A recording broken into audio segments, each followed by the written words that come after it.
Got my first batch of capacitors in for the Stromberg Carlson.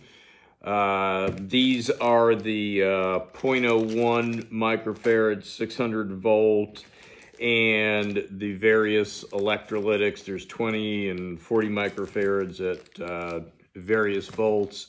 So we're going to focus on that, and I've got another order of capacitors on its way. There's I think 5 other foil wrapped original ones of varying values I need to change, and those are underway. So let's get started. The procedures that I'm doing here are nothing specific to this make and model. These techniques you can apply to every single old set out there, including stuff from the 70s, which are all going to be on printed circuit boards. But you're going to want to take a good look at those caps and, maybe replace power supply filters and a few others. The newer caps, newer, 40, 50 years old, do seem to hold up much better than the caps from the, from the 40s. I've kind of stopped replacing, doing recaps on stuff from the late 70s because honestly, I've not found, any that were bad. Just out of habit, I replaced some of the ones in the power supply. But anyhow, whether this was an old Fender Marshall amp or, a GE radio or whatever, these same techniques apply to, any and all. Not anything specific here to Stromberg Carlson. Anything from back in the day, you could and should do what I'm doing here. First thing you need to do is, in these electrolytic cans, identify which symbol goes with which microfarad, because there's multiple. Let's see, now I gotta, all right, so if you look, you'll see there's a hump, like a semicircle hump, and then there's a box. So you come back around, and you'll see that the hump is the 20 microfarad at, can we see it on here? Might not be able to see it in the camera, but I can see, okay, they're both at 400 volts. So the top one, 20 microfarad at 400 working volts, is that kind of semicircled hump. And then the 40 microfarads is 400 working volts, and that's got a box next to it.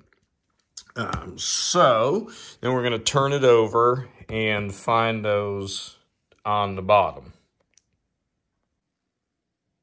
And what will help us out in identifying and actually accessing and getting down there to do the work is the fact that this inductor is nut and screwed in. So if we look down in here, I'm going to move this out of the way. We'll see, take off the headlight and see if we can move around. This, we got 3 shapes on this capacitor, because it had the ability to have 3 in there. So this in the lower left, where that lead is coming out, that's a box shape. And if I get around up here, we might be able to see that there is a,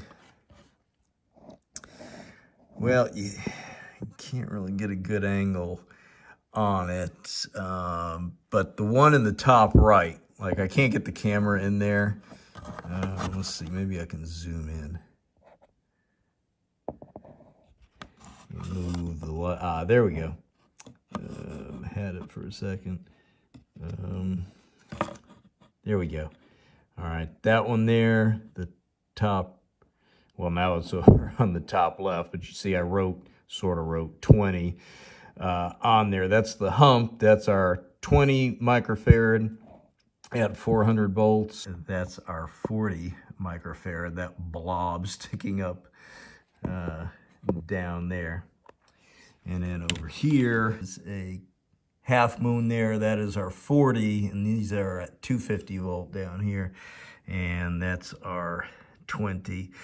Is the other one by process of elimination. If we look at the schematic here, this is the best I could do on finding one. It's actually kind of useless. You can barely read it, but that's our inductor, our rectifier, our 5U4, and then that inductor I moved is right there. And then there's our first filter capacitor coming off of the rectifier. So yeah, this is the best I could do. It was just some pictures of schematics that you can't, when you try to enlarge them, they're almost less than useless. But thankfully on this stuff here, if you just go slow and just do one part at a time, you don't really need a schematic on there. If nothing's damaged and you still have all the original info, you can just make note of what things are and cut them out and replace them. So let's get into it. So the procedure is you're going to work one section at a time. So for this 20 microfarad, here's my replacement electrolytic, 20 microfarad, 500 volts. What's nice is the tabs that hold the electrolytic in, there's a twist tab down there, and they have a hole in them. So I have threaded through the negative side of the electrolytic and have already soldered it down there. It'd be like really hard to show that procedure, but I'm going to show soldering these. I've got some shrink tube on this leg of this inductor. Here's the other lead that I cut off of that 20 microfarad. And then you can see I've still got, we're going to replace this capacitor down here. I'll have to rotate it to see what value it is. And that goes across the two caps. I am waiting for that one, probably come in a day or so. So I'm going to get the camera on the stand and solder these two leads to this capacitor, and then go after the 40 microfarad. All right, hoping this stays in focus and I don't get my arm in the way here. I'm just going to blow this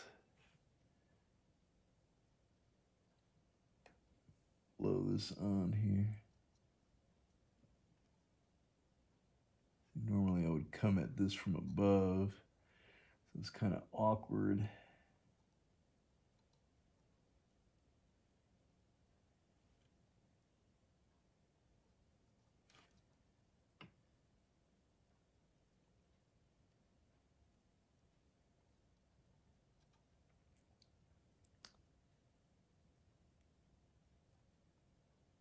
Then you can choose to shrink that, heat shrink or not. If you wanted to, you can just rub the soldering iron down it and that'll shrink it. That wire was getting a little bit of a kink in one place. Remember, this is very old insulation. So anyhow, you can do or not do that since it's pretty much covering the whole lead. This, again, I'm going to replace this capacitor, so I'll just hold off on that, and you know, I'll probably twist it on the end here. So it is pretty much lather, rinse, repeat. I'll do the same thing for this other 2 leads on this other electrolytic. Something very important to do is to mock everything up to make sure it's going to fit. And remember, I had taken this inductor out, this big choke part of the power supply, to be able to get down there to solder my ground lugs. So this is just held in with it's just hanging there on screws. And just to make sure you're going to be able to fit everything in without it interfering with something else. So it looks like this is going to work out okay. So these 3 guys are going to go on the positive side of, this is my 40 microfarad.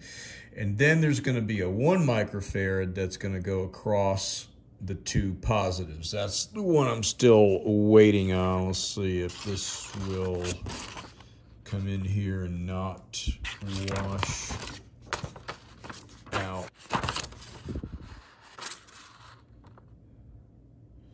So we're working, actually be easier to move the paper. So here's our rectifier tube, our 5U4, and then this is that inductor, that choke that's on the side. This is going to be the 1 microfarad between the positives of the 2 filter electrolytics, and one of these is the 20 and one of them is the 40 microfarad. But again, this schematic is from a picture off the internet, and you just can't really enlarge it, so I'm not, honestly not really sure which side is which. So I'll get that soldered in, and we'll move on to the 0.01 microfarads, of which there are quite a few of. Something very important to do while you are in here recapping is to check your resistors as you go along. Now, right now, this is the, I haven't soldered it yet, and I'll show that in a second. I'm replacing the 40 microfarad at 500 volts. Actually, the original was 250, but they didn't have that, and it is okay to go over on your voltage rating. And there's also a tolerance you can go above and below of percentage on your capacitance with electrolytics. And at the moment, I honestly don't remember what that is, so more on that later.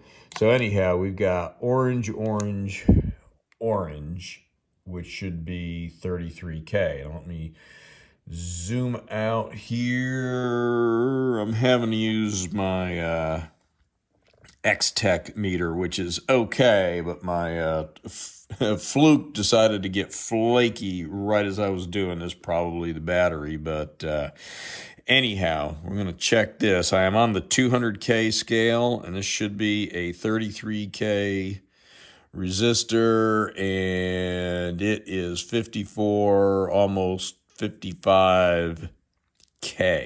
So clearly that is way out of spec, and we will have to replace this resistor. So you want to check as many as you can. Let's see what this is. I'm not sure exactly where it is in the circuit, but that should be a 1K resistor, and it is effectively reading 1K.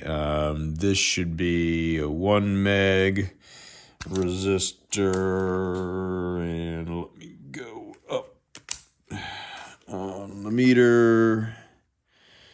And so I'm on the 20 meg scale, and that's effectively reading 1 meg here when it settles down.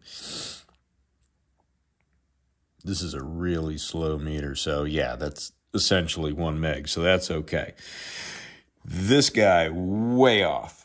So check your resistors as you go along. This is going to be a long going project to get this all right. So you don't want to go through all that effort and go, those resistors are probably fine. I mean, it's like 70 years old. You need to check and replace if necessary.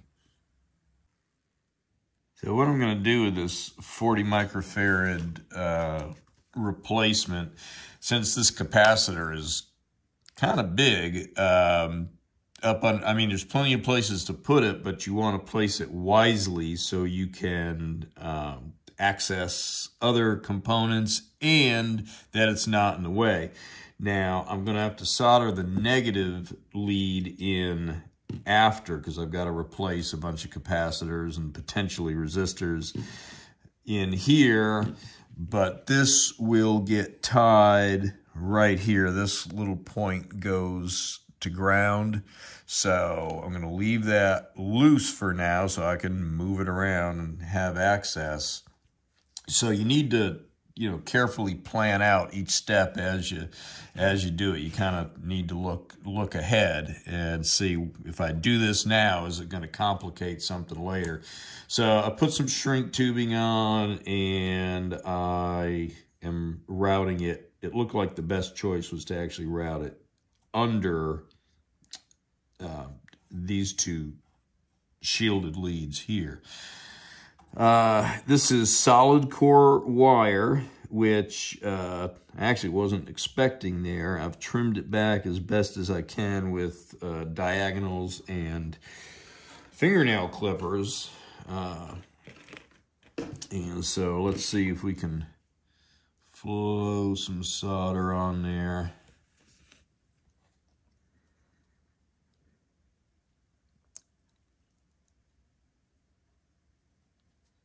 You see that's flowing nice. So we got the junction hot and we're just flowing the solder down it.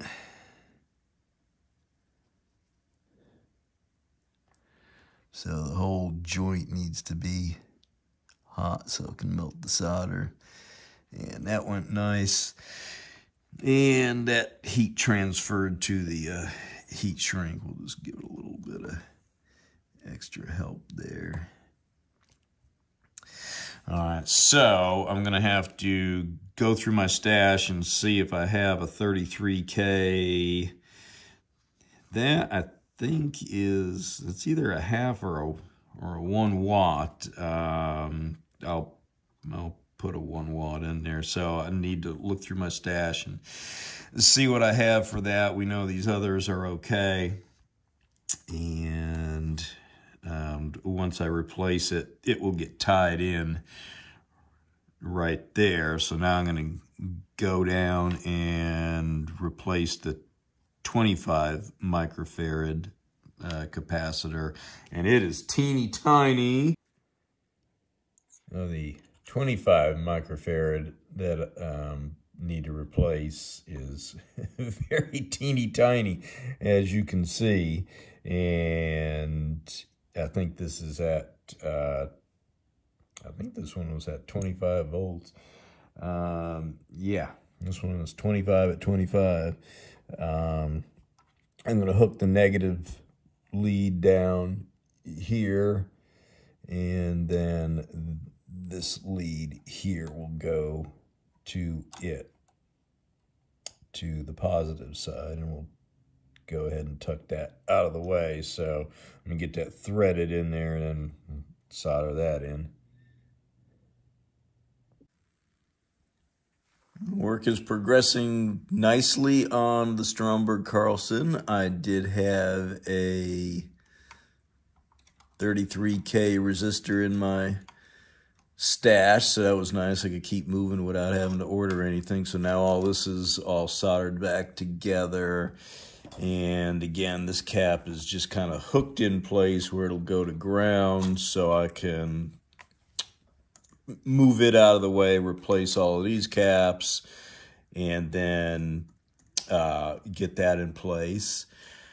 I will, oh, while we're down in here, I've got two of the zero point 0.01 microfarad caps replaced. These aren't exactly the ones I wanted to use. I am marking them as they would have been with whichever end was the foil end. I have not been able to test these because my scope is on the blink, and basically you need a scope to fix my scope. But just in case there's an issue, I have them marked as which end would have been the foil shielded end originally. So the 33K was the only bad resistor down in here. The other ones are checking out okay. This appears to be like the tone circuitry up here. The little foot that is up in there, it's nice. All that stuff's removable, so it gives me nice access. So I'll probably replace this cluster right here. I've checked these resistors, and they are decent enough. And while we're on the subject of resistors, you know, the original 33K. Let's see if I can get that where it's not terribly washed out. You know, it had a silver band, which is 10% tolerance, and a common misconception is it depends how you look at it. So yes, indeed, that resistor is bad, and it has dramatically changed value. I think it went up to like 54K or something like that. But the tolerance band is the tolerance for the circuit. The resistor being good or bad is just kind of relative unto itself. It's now a 54K resistor instead of a 33K. But the tolerance band is, whether it's silver, gold, is the tolerance for what will still work in that circuit. That's why some are gold and some are silver. You know, if it's outside of that tolerance, then you need to replace it. So anyhow, that's what I have to say on that. Another cool thing on this is these tapped resistor strips right here. It's kind of cool. I've not seen these in any other old tube set amplifier or anything, so that's kind of cool. And let's see, can we see, is this one of the original Stromberg? That's not one. Let's see, some of these, like I was saying, yeah, it's hard to see, but it does have Stromberg Carlson on it. Now some of them were Stromberg Carlson, some of them were Sprague, and then, you know, we can tell here this was definitely replaced from a repair. So I'll keep going with this, and we'll check back in when I give it a test. I do want to find a way to secure this up here. I mean, in all honesty, it would never be a problem, because if it droops down, which it would, it's going to just be resting on wood, but that does need to be secured, so I will come up with a method to secure that, and we'll have more on that later.